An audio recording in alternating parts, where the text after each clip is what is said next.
Y vamos a charlar una visión totalmente diferente sobre la reforma inminente al Poder Judicial de la Federación. Este es un poder originario del Estado mexicano desde hace 2 siglos. Vive hoy una de sus crisis más fuertes en la historia de la República. Discutimos hoy sobre un dictamen de reforma constitucional que transformará al Poder Judicial de la Federación y a la Suprema Corte para crear nuevos órganos, un régimen de disciplina, así como un nuevo sistema de elección de las y los juzgadores, magistrados y ministros a través del sufragio universal. Y es que escuchando a ponentes en el Congreso de la Unión o en casa en la Escuela Federal de Formación Judicial, me parece que la sociedad mexicana puede acordar que hemos perdido la capacidad de conciliar, de dialogar, a pesar de tener legítimas y muy válidas diferencias. Estamos ante un diálogo de sordos, entre quienes creen tener la razón absoluta y entre quienes creen tener el poder político total. No es posible un entendimiento bajo el ego. Debemos conciliar y encontrar puntos de acuerdo. Por lo anterior, propongo a ustedes un análisis ligeramente diferente. En principio, 1, una autocrítica. 2, una analogía con las ciencias exactas. 3, una visión de la reforma totalmente diferente. Y 4, una contrapropuesta para transitar a un modelo de reforma que pueda ser equilibrada y consensuada con todos los actores políticos y poderes del Estado mexicano.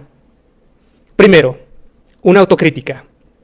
Sin eufemismos y discursos simplones y edulcorados.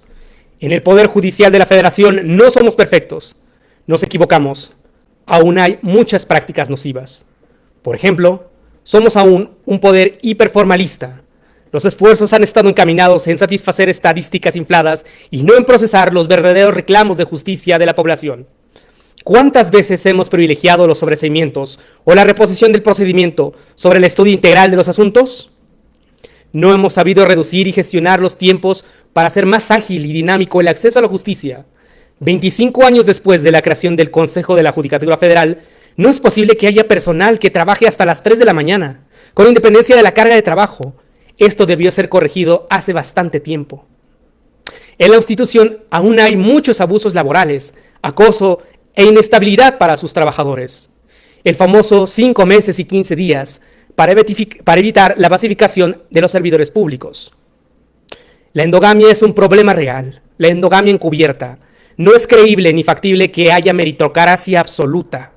En el Poder Judicial de la Federación también hay nombres y apellidos favoritos, grupos de personas que sí subirán en la escuela y en la jerarquía de los puestos, y otras personas que nunca lo harán, a pesar de tener los méritos y las competencias necesarias. No contamos con el arte de comunicar. En el Poder Judicial de la Federación le hablamos a un foro o una élite en busca de la autocomplacencia y del aplauso sencillo. Pocas veces conectamos con nuestra función y papel. El pueblo de México no entiende ni comprende lo que hacemos y lo que decidimos en su nombre. En síntesis, no conectamos con el acceso a la justicia y el sentimiento legítimo que tiene la población. No siempre hay formalismo, no siempre hay profesionalismo. Y claro, no es correcto generalizar, pero tampoco romantizar. Pues bien, no somos perfectos. Tampoco somos la quintesencia en la protección de los derechos humanos. Por más de 25 años hemos hecho lo que podemos con las herramientas que contamos. Y aún así, a título individual, tomando en cuenta estos errores que vislumbramos, sin romanticismos, es válido reconocer los problemas que tenemos y cabe hacerse la siguiente pregunta. ¿Vale la pena hacer un ejercicio de autocrítica y de humildad frente al pueblo de México? A título particular, me parece que sí. En el Poder Judicial de la Federación hemos sido soberbios y arrogantes. Si a pesar de los esfuerzos tomados a lo largo de muchos años, la población percibe que no hemos brindado un correcto acceso a la justicia que merece, es de sabio reconocer el error y pedir disculpas por ello. A título particular e individual, exclusivamente de un servidor, pido disculpas si no fui lo suficientemente riguroso en el estudio, en el análisis y en la protección de los derechos humanos que merecen todos los ciudadanos del Estado mexicano. No fue mi intención fallar. Segundo, una analogía. Y aquí quiero dirigirme muy respetuosamente a la presidenta electa de México. Una analogía basada en una ciencia exacta, en la física, la segunda ley de Newton específicamente. El centro de gravedad es lo que determina el equilibrio y el comportamiento de cualquier objeto. Así, parte del centro de gravedad del Estado mexicano se encuentra en el Poder Judicial. Repito, equilibrio y estabilidad para lograr ese centro de gravedad. Permítanme pues hacer una sugerencia dirigida a todos los grupos parlamentarios en el Congreso de la Unión, pues no solo debemos estudiar la reforma judicial bajo el tema de la independencia e imparcialidad, sino también, insisto, bajo la lógica del equilibrio y la estabilidad económica, el bienestar de la población. ¿Qué hay de nuestros compromisos internacionales, comerciales y económicos? Entendido, sí, desde la lógica como el Poder Judicial, visto como un poder de equilibrio económico, ¿puede el Poder Judicial de la Federación y de los poderes locales, es decir, de las entidades federativas, aportar y contribuir algo ante el fenómeno de reequilibrio de fuerzas económicas a lo largo del mundo, como por ejemplo el fenómeno del nearshoring? Me parece que sí. Números, pues, veamos números sobre la importancia de México como factor de equilibrio en el mundo y cómo es que los jueces mexicanos contribuyen a ese equilibrio. México sigue siendo la economía 15 o 16 del planeta, la segunda de Latinoamérica. Bajo el Atlas de Complejidad Económica, la proyección de crecimiento hasta el año 2031 es de 3.08% anual. Pero este crecimiento será si y solo si nos mantenemos en inercia, otro principio básico de la física. Es decir, si nada trastoca el equilibrio y la estabilidad de México, entonces cabe hacernos la siguiente pregunta. ¿Esa inercia de crecimiento podría verse afectada si perdemos la experiencia y el profesionalismo de juezas y jueces de carrera? Dicho en otros términos, el crecimiento económico que esperamos en los próximos 7 años podría verse reducido si cambiamos abruptamente el sistema institucional de acceso a la justicia. Ahora bien, a través del sistema de información de tratados comerciales internacionales, a cargo de la Secretaría de Economía y específicamente también de la Cancillería mexicana, sabemos que México tiene 14 tratados comerciales prácticamente con todos los continentes, 30 acuerdos comerciales para la protección y protección recíproca de inversiones y 9 acuerdos de complementación económica. Números, por favor, vamos a hacer números. La Secretaría de Economía señala que durante el primer trimestre de 2024, la inversión extranjera directa en México fue de 20.313 millones de dólares, monto muy superior en 9% al equivalente del año 2023.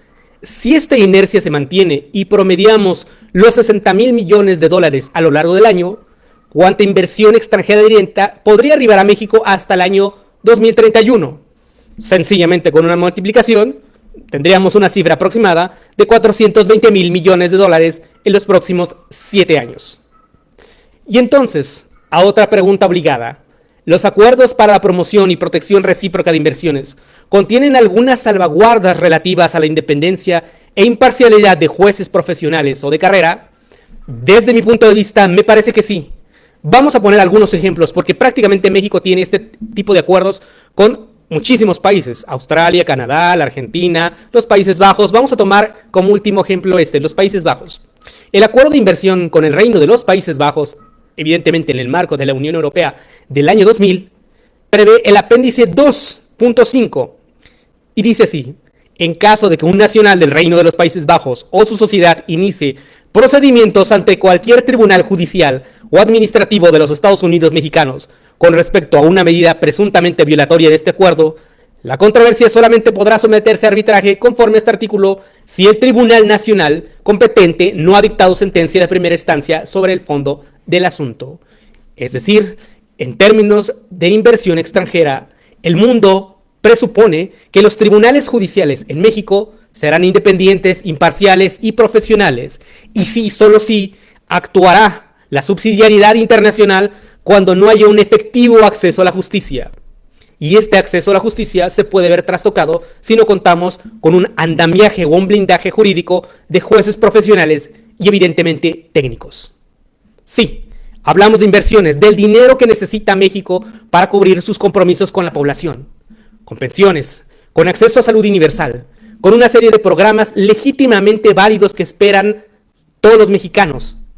Pero desde luego, ¿qué impacto tiene esto en una reestructura del Poder Judicial si cambiamos a los jueces de carrera? la curva de aprendizaje sencillamente sería enorme. Ahora bien, tenemos precedentes.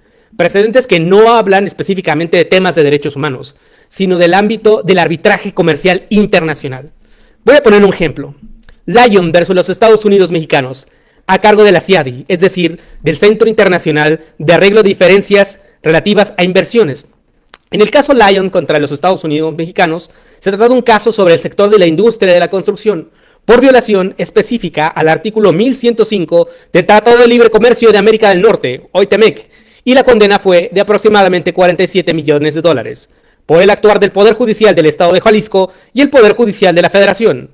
Es decir, la condena derivó por actos u omisiones de los jueces técnicos y de carrera. ¿Qué sucedería si en lugar de contar con jueces técnicos y de carrera profesionales y evidentemente preparados a lo largo de toda una trayectoria y experiencia, deciden sobre inversiones y relaciones comerciales en donde no están verdaderamente capacitados e informados? Evidentemente tendríamos un disparo, un boom en los arbitrajes comerciales internacionales con la merma al erario del Estado mexicano. Tercero, una visión diferente. ¿Qué pasaría si optamos por un nuevo sistema de jueces que tiene que escalar esta curva de aprendizaje frente a obligaciones comerciales y de inversiones internacionales? Ponderemos, por favor, responsablemente, al margen de cualquier tipo de apasionamiento. Estamos en las vísperas de la renegociación del TEMEC, prácticamente en el año 2026. De acuerdo con los números del Departamento de Comercio de los Estados Unidos, en 2023 México exportó en bienes la friolera de 475 mil millones de dólares, lo que representa un incremento de casi 5% comparado con el año 2022. Y es que pareciera una obviedad, pero un elemento indispensable y clave de nuestro éxito y estabilidad comercial, desde luego, la riqueza compartida con nuestros socios comerciales, Canadá y los Estados Unidos de América, es el mantenimiento de un Estado de Derecho equilibrado. El centro de gravedad y de equilibrio lo ofrecen jueces imparciales, independientes y profesionales. De acuerdo con el Eurostat, en la Unión Europea, el comercio entre México y la Unión es de más de 82 mil millones de dólares. La Asociación del Área Pacífico de Asia establece que el comercio entre nosotros y el continente asiático es de 104 mil millones de dólares anuales. Prácticamente nuestros acuerdos comerciales y de inversión con al menos 3 continentes parten de la premisa de que es condición necesaria el equilibrio y el mantenimiento de la estabilidad económica en México, sin estridencias, sin cambios abruptos, a través de juezas y jueces profesionales.